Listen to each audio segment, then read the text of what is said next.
semuanya, kembali lagi bersama saya Puja di channel Rais Buryete. Jika channel ini bermanfaat jangan lupa klik like, komen dan subscribe karena subscribe itu gratis.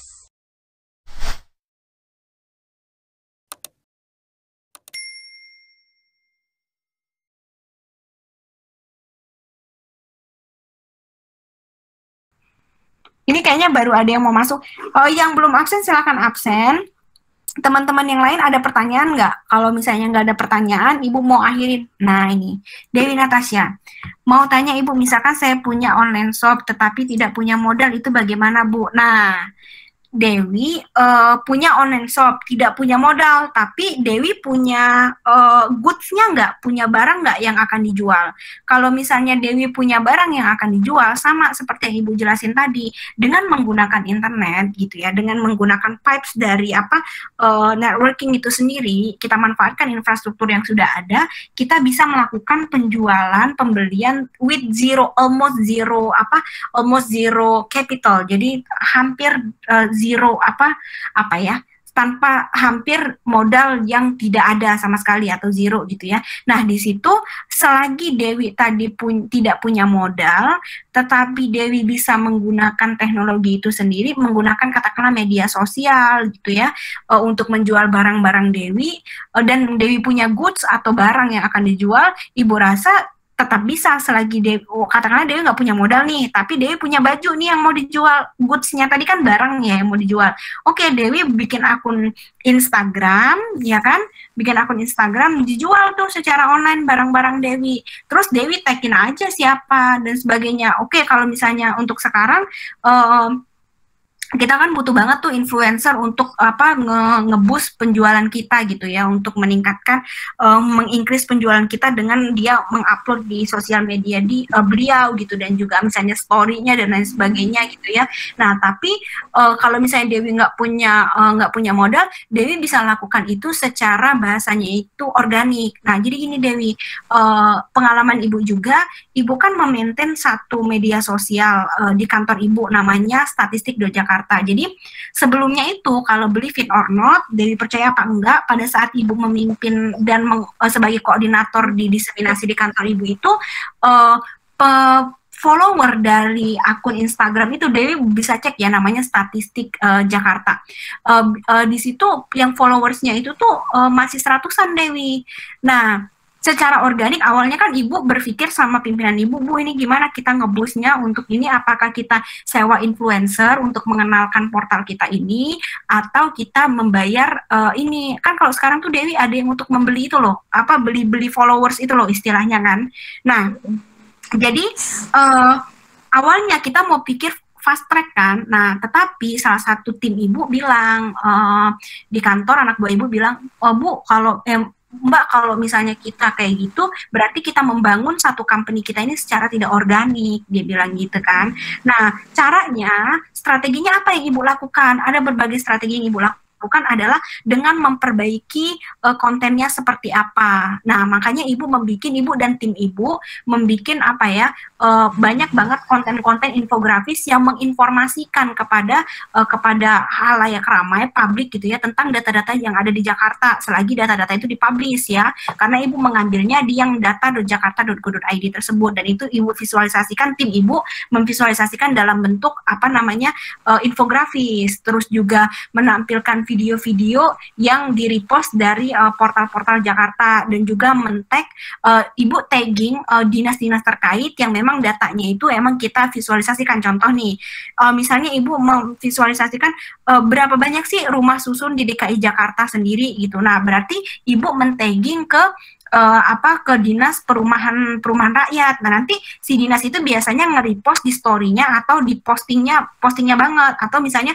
berapa jumlah WNA di DKI Jakarta. Nah itu Ibu nge-tag dinas kependudukan dan pencatatan sipil. Nah nanti di Dukcapil itu dia nge-repost. Nah sedangkan di Dukcapil ini sendiri udah punya follower tuh jutaan gitu biasanya Dewi. Nah atau dinas-dinas lain udah punya jutaan. Nah jadi orang yang nge-follow di Dukcapil dan ngeliat apa sih ini Statistik Jakarta, mereka nggak tahu. Nah dan sekarang believe it or not, Dewi itu udah organik banget, dari 100 dalam waktu 6 bulan sekarang udah 700-an yang nge-follow. Coba udah 7 kali lipat.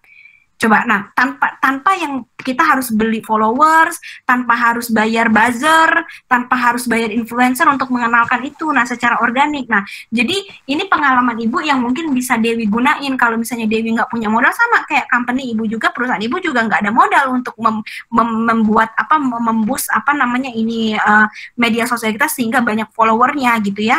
Nah, terus sebentar, ibu coba bukakan dulu aja ya statistik.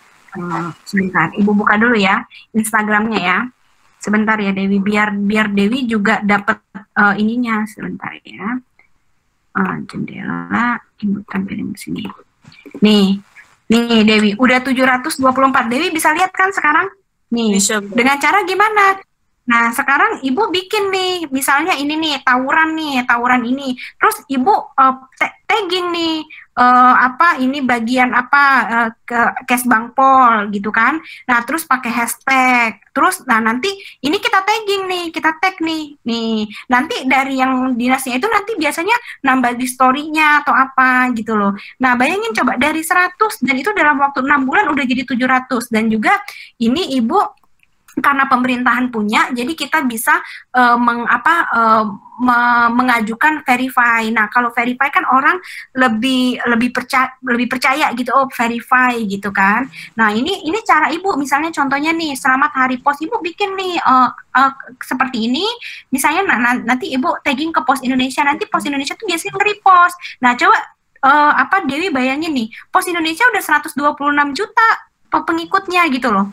Ya kan, nanti kan followernya ketika dia nge-repost atau misalnya adding in the story, jadi kan kita juga, oh siapa nih statis Jakarta, mereka ada eager kan, ada keinginan untuk menambah gitu loh, istilahnya itu untuk menambah, wah ini kayaknya bagus nih datanya nih, kayaknya menarik nih gitu loh. Nah, jadi secara organik gitu. Nah, misalnya katakanlah Dewi nggak punya nih, istilahnya Dewi tadi nggak punya, sebentar ibu hentikan dulu ya, Dewi nggak punya uang, dengan apa ibaratnya zero modal, nggak apa-apa, coba aja upload, nanti Dewi tagging aja artis-artis, nanti kan masuk di taggingan si artis tadi, orang ngelihat yang taggingannya, wah siapa nih, boleh juga nih, menarik juga nih.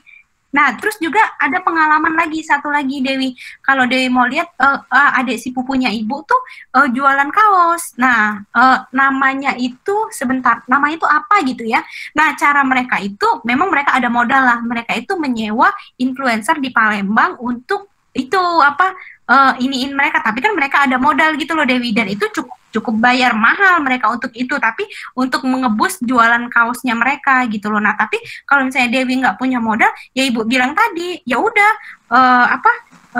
bikin akun media sosialnya, udah posting aja terus misalnya banyak banget loh caranya tuh orang-orang sekarang itu, misalnya ya ini dibeli dong Kak, misalnya ngupload terus copy terus reply di artis-artis ternama, misalnya siapalah penyanyi dangdut lah, siapalah kira-kira yang kira-kira Dewi merasa wah ini bisa ngebus punya saya nih, walaupun tanpa Dewi perlu membayar orang. Dan sering banget kok ibu melihat, misalnya kayak kemarin kasus yang artis yang meninggal dunia, Vanessa, itu kan ibu penasaran kan, beliau meninggal kan, dan tragis, ibu penasaran ini siapa sih sebenarnya Vanessa Angel ini, ibu nggak tahu kan sebelumnya dia itu siapa. Terus ibu cek Instagram beliau, dan ibu cek siapa yang men-tag beliau, karena ibu pengen lihat ada update terbaru beliau meninggal. Kan sering banget kan ibu ngeliat kayak gitu, oh padahal yang nge-tag itu cuman buzzer yang pengen jual dagangan beliau gitu loh. Jadi bisa banget dengan internet itu kan, banyak banget research yang ibu baca, dengan menggunakan internet itu ya almost zero, walaupun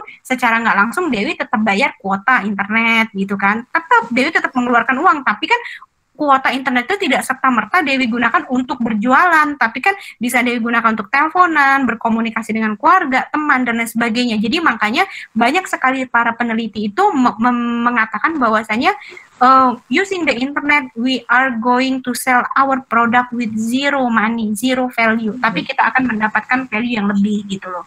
Jadi itu kalau saran ibu, karena ibu punya pengalaman di situ, makanya ibu bisa share ke Dewi bahwasanya ibu juga membangun satu media sosial di kantor ibu secara organik gitu loh, dan it happens 6 bulan, dan tapi ibu harus setting bisnis prosesnya seperti apa nih, nguploadnya apa aja nih, tapi kan ibu sama tim ibu harus berpikir gitu loh, kira-kira apa nih, dan kenaikan sebesar 700%, 7 kali lipat, itu signifikan sekali gitu loh. Nah, ketika nanti Dewi sudah punya nih store-nya udah cukup terkenal dan sebagainya, nanti ada step berikut yang harus Dewi lakukan, bagaimana Dewi memaintain media sosial Dewi dalam berjualan itu sehingga customer-nya nggak kabur. Nah, nanti Dewi shifting lagi tuh. Kalau misalnya kita berbicara dari ini nih Dewi nih ya, sebentar Ibu buka ya.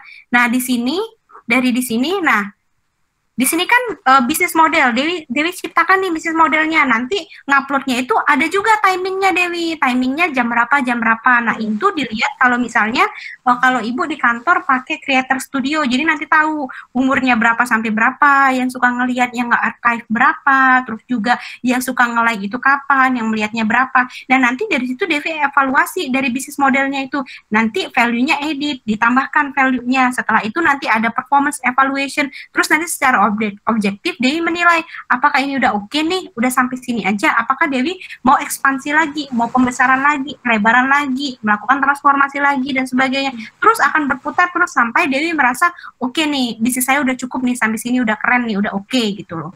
Jadi banyak yang memang harus tahapan-tahapan itu gitu loh, yang harus dilalui gitu loh, dan balik lagi kalau misalnya Dewi ingat Ibu bercerita tentang bagaimana transformasi digital yang dilakukan Tommy Hilfiger, bagaimana sebuah transformasi digital yang dilakukan Boulders, mereka itu nggak mudah-mudah banget loh mentransformasi, mereka itu harus jatuh bangun, sampai sekarang Tommy Hilfiger baru bisa settle kan, bisa melakukan online transaction, terus juga ada portalnya yang bisa diakses dan lain sebagainya gitu, tapi sulit juga untuk membangunnya karena pada saat itu orang belum banget menggunakan belum banget trust dan menggunakan namanya internet untuk melakukan pembelian transaksi secara online. Tetapi untuk sekarang kan banyak banget orang yang melakukan transaksi secara online itu sendiri gitu loh. Oke?